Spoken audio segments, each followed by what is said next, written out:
Years ago with one main goal: to educate people on the threats in our region. Why? Because no matter how hard or tough a security solution is, it all starts with human education, both cyber awareness and cyber training. I'd like to welcome the journalists with us today. We have journalists from 12 countries. We've also got quite a lot of experts and quite a lot of variety of topics that we will be discussing, all of which will come on stage and all of which will be available for interviews. I'd also like to welcome our business leaders from the region. Since they won't be on stage but will be available for interviews, I'd like to welcome Ms. Ilkim Ozar, who's the General Manager of Turkey, Mr. Rashid Al-Mumani, who's the head of our Middle East office, Mr. Andrew Volges, who's the head of our Africa operations, and of course, Mr. Mohammed Hashim, who's the head of our Saudi operations as well as Bahrain. All of which will be available for interviews. Before we start, I want to let you know that at the back of your badge, not only will you have the agenda, but you'll also have QR codes that will give you access to all the press material we'll be sharing, including the presentations, as well as another QR code to get all the photos taken during the event. If you have any questions, I will be one of many PR colleagues that are ready to assist you in any questions you have during the event. I'd like to share some facts about Kaspersky.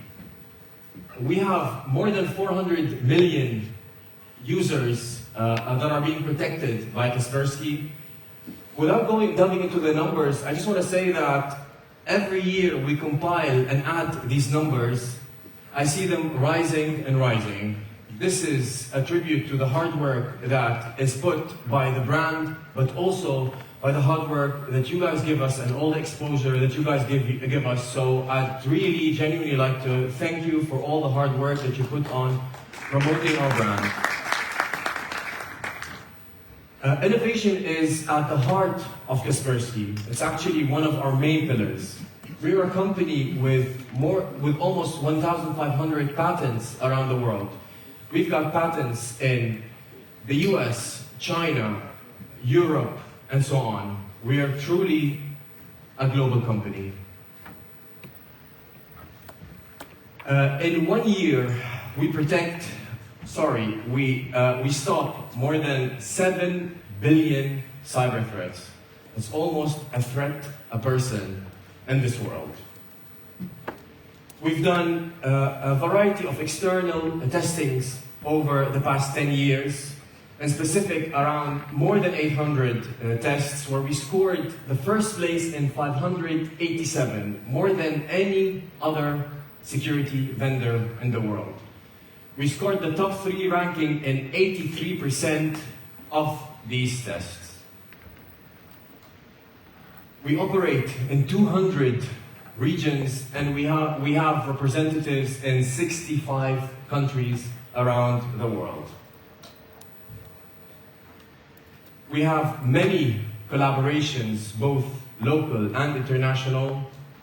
We all know the Interpol. We work very closely with them to help stop the spread of cyberware and prosecute cyber criminals. We also started several initiatives ourselves. One that I'd really like to bring to your attention is the No More Ransom initiative. This initiative was started by Kaspersky along the Dutch police, as well as several other security vendors. Today, we see more than 100 companies contributing to our initiative, and to date, we've helped over 2 million people restore their almost stolen data. One important pillar that I'd like to leave you with is the pillar of trust. We have a global initiative around the world, and one thing that we did that was unique was opening up our source code for external review. In fact, We were the first ever cybersecurity company to do so, and we've set a standard to how trust is perceived in the cybersecurity industry. To tell us more about the Global Transparency Initiative, I'd like to welcome my dear colleague, Jeannie Gunn, who is the Director of Government Relations for the region. Please welcome the stage, Jeannie. Thank you, Basim. Thank you very much. I think, well, I'm sitting among friends, so I think we'll be very candid about the presentation today. Well, we are in... Basim, I need the clicker. Pardon? Thank you. Now, we are